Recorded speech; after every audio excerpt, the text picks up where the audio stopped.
Hey guys, this is magtrinix from www.youtube.com/magtrinix, bringing you a Death Knot tanking guide that some people have requested.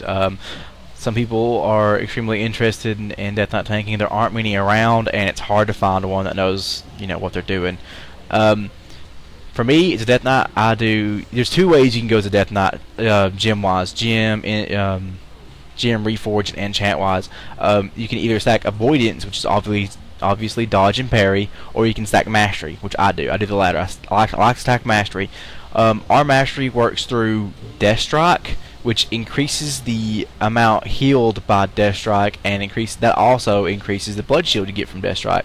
The way Death Strike works, which is one of the premier, I guess you could say, mitigation skills that you could use that doesn't have a cooldown, obviously besides rune cooldowns, is the healing that it does when you use Death Strike is transferred automatically to a blood shield. If you have like 20% mastery, 110% of the healing that you do through Death Strike goes into a blood shield, which you heal through Death Strike after you. And also another great thing about Death Strike is if you've taken a big melee hit, 5 seconds after you take a big melee hit and you Death Strike, it'll copy that 75% of that damage. So you get hit for 30k, and then all of a sudden your Death Strike kills you for 22k, and then you have a 24k blood shield, which is just awesome. So that's why I stack mastery, because I can choose when I want to mitigate most of my damage aside from using cooldowns. You don't have to worry about that's the thing about stacking Avoidance for Death Knot that I don't like, is diminishing returns through parry and dodge. After a 5-minute fight, your parry and dodge is going to be extremely low through diminishing returns. Maybe if we had block, I'd find it more suited for Avoidance, but it's we don't have that, obviously. As you can see, I'm two-hand tanking. I really enjoy it a lot better. The way that I usually, the skills that I use, I'm sure you guys want to know the skills that I use when I'm tanking. When you run in, I like to pull with Icy Touch to apply the debuff on the boss that they attack slower. Obviously, that helps some. And then Scourge Strike I think it decreases the damage they do by 10% because it applies Blood Fever, which is just awesome.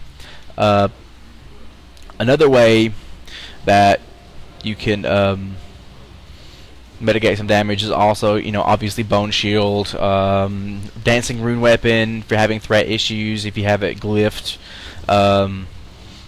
Icebound Fortitude, any of those, you can use. I usually like to, another thing that you should worry about when you're tanking is having your blood runes on cooldown, because there's a talent called Blade Barrier. So on the first tree of Death Knot blood spec, whenever your blood runes are on cooldown, you take damage taken is reduced by 6 seconds for the next 10 seconds. So you keep those blood runes on cooldown, and boom, you have 6% less damage taken throughout the fight. It's extremely easy to do through Heart Strike. Heart Strike's a great move. It has lots of threat, it has lots of damage. Its damage increases per disease you have on the target. So there's also more. There's something called, you can diseaseless tank if you want to. You don't use diseases when you tank. You just Death Strike, Rune Strike, Heart Strike, Scourge Strike, or not Scourge Strike and Icy Touch, obviously, because they apply diseases. But I really don't see a reason to diseaseless tank. I know why some people did it. They just didn't like the hassle of having to apply diseases through skills. But now that since we have the skill Outbreak, it automatically applies Frost Fever and the other diseases that you use, that Plague Strike has. It's on a 1-1 at CD. It doesn't take up any runes. It's just great. I don't see why you would diseaseless tank, because if you're tanking without diseases, you have less threat output, less healing, and less damage done. So that's a big iffy for me. I would much rather spend 1 or 2 global cooldowns to get diseases on the target. So basically, this is how I pull. Icy Touch, Scourge Strike to get my diseases up. The boss is automatically hitting me slower and doing less damage right there. Death Strike to get my blood shield up, and then Heart Strike to get my blood runes on cooldown. That way, so I have a little bit more damage mitigation. Obviously, you want to keep Point of Winter up. If you ever get into a tough spot with your runes being on cooldown, the first pull, you're still having threat issues, boom, pop Empowered Rune Weapon, refreshes all of your runes. You'll be able to use, majority of your skills again, and you'll have lots of runic power from it.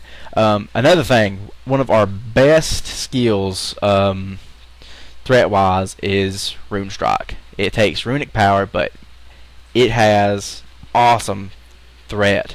Just awesome, one-hit threat. So you want to be using it throughout the fight when you have Rune Strike. Also, another good thing about Rune Strike is it has like a 40% chance to refresh one of your runes that are on cooldowns. So boom, you can't Death Strike, and all of a sudden you Rune Strike twice. It automatically cools down those runes that were on CD, and boom, you can Death Strike again. So that's an awesome skill. Obviously, if the raid's taking damage and you want to try, or the group is taking damage, you want to try and help them out, you can Rune Tap. If you're Glyph for it, Glyph of Rune Tap, the healing also just doesn't heal you for 10% of your health. It heals your whole party, I think. Vampiric Blood, if you're taking serious damage and need the help the healer get you topped off, it increases healing spells and effects on you by 25%, and temporarily grants you 15% maximum health. Awesome CD. Dancing Rune Weapon, if you're having issues through threat, or obviously you're taking damage, increases your parry by 20%. Awesome skill. I've went a little bit into Frost. I did the Frost sub-spec for Blood, which I'm going to give you links to, show you my spec, and, show you my spec and, tell you why. I went to Frost because it has a talent called Lichborn, and if you're feared or whatever, rooted, whatever, if you lose control of your character, boom, pop Lichborn, and then you're good to go again. You have Bone Shield, other cooldowns, Icebound Fortitude for taking too much damage. Really, this is about all there is. The only difference between AoE tanking and single target tanking is you'll use D&D and you'll spread your diseases. Heart Strike more, obviously. That's about the only difference. Maybe Blood Bowl if you're having problems with the AoE threat. This has been my tanking guide. Like I said, I'll provide links in the description. So here you go, tanking guide from magtrinix. Hope this guide helps you, or hope this guide helps you a lot. If you have any questions, don't hesitate to ask. Thank you. Please rate, comment, and sub.